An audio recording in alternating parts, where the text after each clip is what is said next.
ನಮಸ್ಕಾರ, ಆದಾಬ್, ಜೈ ಭೀಮ್. ನಾನು ನಿಮ್ಮ ಭಾಗ್ಯನಾರಾಯಣ ಬೊಗವರಪು. ನೀವು ನೋಡ್ತಾ ಇದ್ದೀರಿ ಸುದ್ದಿ ಸರ್ಕಲ್.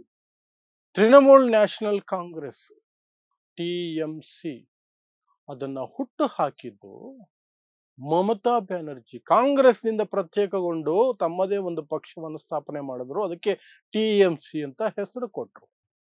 ಆ TMC, ಅವರಿಂದ ಹುಟ್ಟಿದ TMC, ಅವರು ಸ್ಥಾಪಿಸಿದ TMC ಇಂದ ಇವತ್ತು ಅವರನ್ನೇ ಉಚ್ಚಾಟನೆ ಮಾಡುವಂತಹ ಸನ್ನಿವೇಶ ಬಂದು ಕೂತಿದೆ. ಆ ಉಚ್ಚಾಟನೆಯನ್ನ ಒಂದು ರೆಬೆಲ್ ಗುಂಪು, ಅದೇ ಪಕ್ಷದಲ್ಲಿರುವಂತಹ ಒಂದು ಗುಂಪು ಮಾಡಿದೆ. ಸೊ ಅದನ್ನ ನಾವು ಒಪ್ಪಲ್ಲ, ನಾವು ಅವರನ್ನೇ ಪಕ್ಷದಿಂದ ಉಚ್ಚಾಟನೆ ಮಾಡಿದೀವಿ ಅಂತ ಮಮತಾ ಬ್ಯಾನರ್ಜಿ ಹೇಳ್ಕೊಳ್ತಿದ್ದಾರೆ. ಬಟ್ ಅವ್ರ ಕಡೆ ನಂಬರ್ಸ್ ಇಲ್ಲ, ಅದು ನಿಲ್ಲೋ ಸಾಧ್ಯತೆ ಇಲ್ಲ. ಹಾಗಾದ್ರೆ ಏನ್ ನಡೀತಾ ಇದೆ ಪಶ್ಚಿಮ ಬಂಗಾಳದಲ್ಲಿ? ಲೇಟೆಸ್ಟ್ ಗೇಮ್ ಏನ್ ನಡೀತಾ ಇದೆ? ಅಮಿತ್ ಶಾ ಮತ್ತು ನರೇಂದ್ರ ಮೋದಿ ಈ ಪ್ರಜಾಪ್ರಭುತ್ವವನ್ನ ಮಣ್ಣು ಪಾಲು ಮಾಡಬೇಕು ಅನ್ನುವ ಒಂದು ಟಾರ್ಗೆಟ್ ಇಟ್ಕೊಂಡು ಎಲ್ಲ ರಾಜ್ಯಗಳಲ್ಲಿ ಎಲ್ಲ ಪಕ್ಷಗಳನ್ನು ಹೊಡಿತಾ ಹೋಗ್ತಿದಾರಲ್ಲ, ಅದರ ಭಾಗವಾಗಿ TMCಗೆ ಏನೆಲ್ಲ ಆಗಿದೆ ಇಲ್ಲಿಯವರೆಗೆ, ಈಗ ಮಮತಾ ಬ್ಯಾನರ್ಜಿ ಉಚ್ಚಾಟನೆ ಅನ್ನುವ ಮಾತುಗಳು ಯಾವ ರೀತಿ ನೋಡಬೇಕು, ವಿವರಿಸುವಂತಹ ಪ್ರಯತ್ನವನ್ನು ಮಾಡ್ತೀನಿ.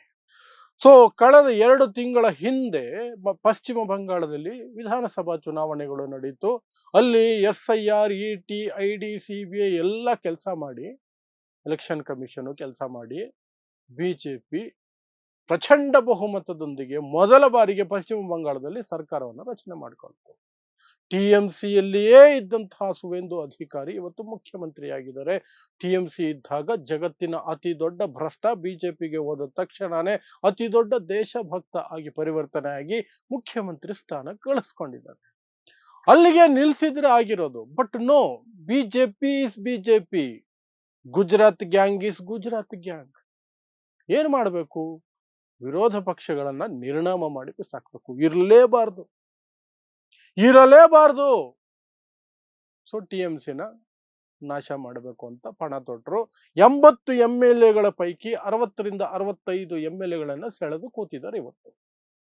28 ಸಂಸದರ ಪೈಕಿ 20 ಸಂಸದರನ್ನು ಸೆಳೆದು ಕೂತಿದ್ದಾರೆ ಇವತ್ತು. ಮತ್ತು TMCಯ ನಾಯಕರು, TMCಯ ಮಾಜಿ ನಾಯಕರು, MLAಗಳು, ಮಾಜಿ MLAಗಳು, ಅವರ ಮೇಲೆ ಇಡೀ ರಾಜ್ಯದಲ್ಲಿ ಎಲ್ಲಂದ್ರೆ ಇಲ್ಲಿ ಹಲ್ಲೆ, ದಾಳಿ, ಹಿಂಸೆ.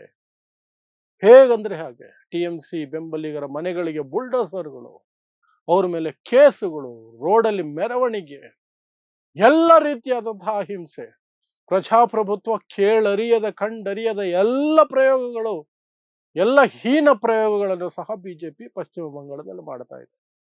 ಆದರೂ ಸಮಾಧಾನ ಆಗಿಲ್ಲ. TMC ಪಕ್ಷವನ್ನ ಡಿಸ್ಮೆಂಟಲ್ ಮಾಡಿ ಬಿಸಾಕಬೇಕು ಅಂತ ನಿರ್ಣಯಿಸಿರೋದ್ರಿಂದ ಈಗ ನಿನ್ನೆ ಹೊಸ ಬೆಳವಣಿಗೆ ಏನು?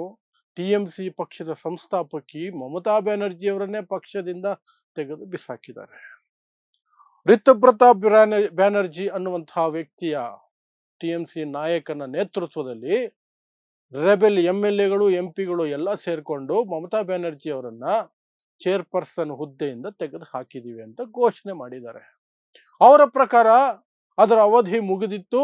ಆ ಜಾಗಕ್ಕೆ ನಾವೀಗ ಅರೂಪ್ ರಾಯ್ ಅನ್ನುವಂತಹ ಹೊಸ ವ್ಯಕ್ತಿಯನ್ನ ಆಯ್ಕೆ ಮಾಡಿದ್ದೀವಿ. ಹಾಗಾಗಿ ಮಮತಾ ಬ್ಯಾನರ್ಜಿ ಅವರನ್ನ ಆ ಸ್ಥಾನದಿಂದ ತೆಗೆದಿದ್ದೀವಿ. ಮಮತಾ ಬ್ಯಾನರ್ಜಿ ಅವರನ್ನ ಪಕ್ಷದಿಂದ ಕಿತ್ತು ಹಾಕಿಲ್ಲ, ಬಟ್ ಅವರಿಗೆ ಅಡ್ವೈಸರ್ ಸಲಹೆಗಾರರಾಗಿ ನೇಮಕ ಮಾಡಿದ್ದೀವಿ ಅಂತ ಒಂದು ಸ್ಟೇಟ್ಮೆಂಟ್ ಅನ್ನ ಅವರು ಬಿಡುಗಡೆ ಮಾಡಿದ್ರು. ಆ ಸ್ಟೇಟ್ಮೆಂಟ್ ಬಿಡುಗಡೆ ಆದ ಕೆಲವೇ ಕ್ಷಣಗಳಲ್ಲಿ ಮಮತಾ ಬ್ಯಾನರ್ಜಿ ಸ್ಟೇಟ್ಮೆಂಟ್ ಬಿಡುಗಡೆ ಮಾಡಿದ್ದಾರೆ. ರಿತುಬ್ರತಾ ಬ್ಯಾನರ್ಜಿಯನ್ನ ನಾನು ಪಕ್ಷದಿಂದ ಉಚ್ಚಾಟನೆ ಮಾಡಿದ್ದೀನಿ, ಪಕ್ಷ ವಿರೋಧಿ ಚಟುವಟಿಕೆಗಳ ಕಾರಣಕ್ಕಾಗಿ ಅಂತ ಅವರು ಘೋಷಣೆ ಮಾಡಿದ್ರು. ಈಗ ಮಮತಾ ಬ್ಯಾನರ್ಜಿ ಅವರು ಘೋಷಣೆ ಮಾಡಿದ್ದು ನಿಲ್ಲುತ್ತಾ, ರಿತುಬ್ರತಾ ಬ್ಯಾನರ್ಜಿ ಘೋಷಣೆ ಮಾಡಿದ್ದು ನಿಲ್ಲುತ್ತಾ ಅಂತ ನೋಡೋದಾದ್ರೆ, ಬಿಜೆಪಿ ಜೊತೆಯಲ್ಲಿರೋದ್ರಿಂದ ರಿತುಬ್ರತಾ ಬ್ಯಾನರ್ಜಿ ಘೋಷಣೆ ಮಾಡಿದ್ದೇ ನಿಲ್ಲುತ್ತೆ. TMC ಪಕ್ಷ ಅವ್ರಿಗೆ ಹೋಗುತ್ತೆ, ಸಿಂಬಲ್ ಅವ್ರಿಗೆ ಹೋಗುತ್ತೆ. ಇದನ್ನ ನಾವು ಮಹಾರಾಷ್ಟ್ರದಲ್ಲಿ ನೋಡಿದ್ವಿ, ಶಿವಸೇನಾ ವಿಚಾರದಲ್ಲಿ ನೋಡಿದ್ವಿ, NCP ವಿಚಾರದಲ್ಲಿ ನೋಡಿದ್ವಿ. ಪಕ್ಷವನ್ನ ಸ್ಥಾಪಿಸಿದವರೇ ಆ ಪಕ್ಷದ ಕುಡಿಗಳೇ ಆ ಪಕ್ಷವನ್ನ ಕಳ್ಕೊಳ್ಬೇಕಾಯ್ತು, ಸಿಂಬಲ್ ಕಳ್ಕೊಳ್ಬೇಕಾಯ್ತು.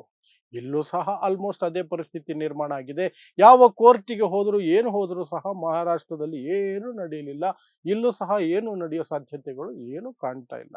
ಯಾಕಂದ್ರೆ ಬಿಜೆಪಿ ಕಂಪ್ಲೀಟ್ ಆಗಿ ಒಬ್ಬೊಬ್ಬರ ನಾಡಿ ಮಿಡಿತವನ್ನು ಹಿಡ್ಕೊಂಡು ಸಿಬಿಐ, ಇಡಿ, ಐಟಿ ಇನ್ನಂಥದ್ದು ಭಯ, ಭೀತಿ, ಆಮಿಷ ಏನ್ ಬೇಕಾದ್ರು ಒಟ್ನಲ್ಲಿ ವಿರೋಧ ಪಕ್ಷ ರಹಿತ ದೇಶ ಬೇಕು ಬಿಜೆಪಿಗೆ.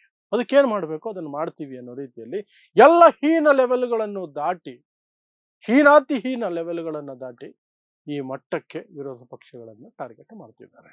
ಪಶ್ಚಿಮ ಬಂಗಾಳದಲ್ಲಿ ಮಾತ್ರ ಅಲ್ಲ, ಮಹಾರಾಷ್ಟ್ರದಲ್ಲಿ ಶಿವಸೇನೆ ಉದ್ಧವ್ ಠಾಕ್ರೆ ಬಡ ಆಲ್ರೆಡಿ ಶಿವಸೇನೆ ಒಡೆದಿದ್ದಾಯ್ತು. ಅನಂತರ ಉದ್ಧವ್ ಠಾಕ್ರೆ ಅವ್ರದೇ ಆದಂತಹ ಯು ಬಿ ಟಿ ಅಂತ ಹೊಸದಾಗಿ ಒಂದು ಇದು ಮಾಡ್ಕೊಂಡ್ರು ಪಕ್ಷ. ಅದನ್ನು ಹೊಡೆದೀಗ 7ರಲ್ಲಿ 9ರಲ್ಲಿ 6 ಸಂಸದರನ್ನ ಕಿತ್ಕೊಂಡಿದ್ದಾರೆ. ಈಗ ಶರದ್ ಪವಾರ್ ಅವರ NCP ಬಣದ ಇದಿದೆ ನೆಕ್ಸ್ಟ್. ಅದು ಬಿಟ್ರೆ ನೆಕ್ಸ್ಟ್ ಜಾರ್ಖಂಡ್ ಮುಕ್ತಿ ಮೋರ್ಚಾ ಇದೆ. ಅದು ಬಿಟ್ರೆ ನೆಕ್ಸ್ಟ್ DMKಗೂ ಟ್ರೈ ಮಾಡಬಹುದೇನೋ ಇವರು. BJD ಇದೆ. ನವೀನ್ ಪಟ್ನಾಯಕ್ ಪಾಪ ಅಲ್ಲಿ ವಯಸ್ಸಾಗಿ ಕೂತಿದ್ದಾರೆ, ಅವ್ರದ್ದು ಮುಗಿದೋಯ್ತಿದೆ. ಹೇಗೂ ನಿತೀಶ್ ಕುಮಾರ್ ಕತೆ ಮುಗೀತು ರಾಜಕೀಯವಾಗಿ. ಸೊ ಹೀಗೆ ಒಂದೊಂದೇ ರಾಜ್ಯಗಳಲ್ಲಿ ಎಲ್ಲ ಪಕ್ಷಗಳು, ಕರ್ನಾಟಕದಲ್ಲಿ ಇವರೇ ಕಾಲಿಗೆ ಬಿದ್ದಿದ್ದಾರೆ JDSನವರು. ಹಾಗಾಗಿ ಇವ್ರನ್ನ ಹೊಡಿಬೇಕಾಗಿಲ್ಲ, ಅವರೇ ರೆಡಿಯಾಗಿದ್ದಾರೆ. ನೀವು ಹೇಗೆ ಹೊಡೆದ್ರು ಹೊಡೆಸ್ಕೊಳ್ತೀವಿ ನಾವು. ಬಿಜೆಪಿ ಯಾರೂ ಇರಬಾರ್ದು ಇಂಡಿಯಾದಲ್ಲಿ, ವಿಪಕ್ಷನೇ ಇರಬಾರ್ದು, ವಿಪಕ್ಷರಹಿತ ಭಾರತ ಮಾಡೋದಕ್ಕೆ ಹೊರಟಿದೆ. ಇನ್ನು ಈ ಮಮತಾ ಬ್ಯಾನರ್ಜಿ ಅವರ ವಿಚಾರಕ್ಕೆ ಬರೋದಾದ್ರೆ, ಅವರು ಏನು ಹೋರಾಟ ಮಾಡ್ತಾರೋ ಈ ಹಿಂದೆ ಮಾಡಿದ್ದ ಹೋರಾಟಕ್ಕೂ ಈಗ ಇನ್ಮೇಲೆ ಮಾಡೋ ಹೋರಾಟಕ್ಕೂ ಬಹಳ ವ್ಯತ್ಯಾಸ ಇರುತ್ತೆ. ಏನೂ ಸಹ ಅವರಿಗೆ ಗೆಲುವು ಸಿಗೋ ಸಾಧ್ಯತೆಗಳು ಕಾಣ್ತಾನೆ ಇಲ್ಲ. ಕಾಂಗ್ರೆಸ್ ಏನೋ ಆಫರ್ ಕೊಟ್ಟಿತ್ತಂತೆ, ವಿಲೀನ ಮಾಡ್ಕೊಳ್ಳಿ ನಮ್ಮ ಜೊತೆ ಅಂತ, ನಿಮ್ಮನ್ನ ರಾಷ್ಟ್ರದ ಉಪಾಧ್ಯಕ್ಷರನ್ನಾಗಿ ನೇಮಿಸ್ತೀವಿ ಅಂತ. ಅದಕ್ಕೇನು PMC ಒಪ್ಪದಂಗಿಲ್ಲ, ಒಪ್ಪೋಕೆ ಆಗೋದೂ ಇಲ್ಲ ಅನ್ಸುತ್ತೆ. ಅದು ವರ್ಕೌಟ್ ಆಗಿಲ್ಲ ಇಲ್ಲಿಯವರೆಗೆ. ಸೊ ನಿಧಾನಕ್ಕೆ ಅವರ ಕೈಯಿಂದ, ಅವರ ಕಣ್ಣು ಮುಂದೆನೆ ಅವರ ಪಕ್ಷ 15 ವರ್ಷ ಅಧಿಕಾರದಲ್ಲಿದ್ದಾಗ ದೊರೆ ಇದ್ದಂಗೆ ಇದ್ದಂತಹ ಮಮತಾ ಬ್ಯಾನರ್ಜಿ ಈಗ ಎಲ್ಲವನ್ನೂ ಕಳ್ಕೊಳ್ತಾ ಹೋಗ್ತಿದ್ದಾರೆ. ಕಡೆಗೆ ತಮ್ಮದೇ ಪಕ್ಷದಿಂದ, ತಾವು ಕಟ್ಟಿದ ಪಕ್ಷದಿಂದ ಉಚ್ಚಾಟನೆ ಆಗುವ ಸನ್ನಿವೇಶವನ್ನು ಸಹ ಎದುರಿಸ್ತಾ ಇದ್ದಾರೆ.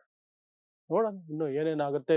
ಬಿಜೆಪಿ ಇನ್ನು ಯಾವ ಹಂತಗಳಿಗೆ ಹೋಗಿ TMCಯನ್ನ ಕಾಡುತ್ತೆ, TMCಯ ನಂತರ ಇನ್ನು ನೆಕ್ಸ್ಟ್ ಯಾರು ವೇಟ್ ಅಂಡ್ ವಾಚ್. ಮತ್ತೆ ಪ್ರಜಾಪ್ರಭುತ್ವ ಯಾವತ್ತು ಈ ನೀಚ ಕೃತ್ಯಗಳಿಗೆ ಪಾಠ ಕಲಿಸುತ್ತೋ ಅಲ್ಲಿಯವರೆಗೆ ಇದು ನಡೀತಾನೆ ಇರುತ್ತೆ.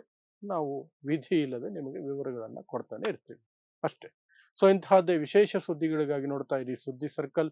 ನಾನು ನಿಮ್ಮ ಭಾಗ್ಯನಾರಾಯಣ ಬೊಗವರಪು.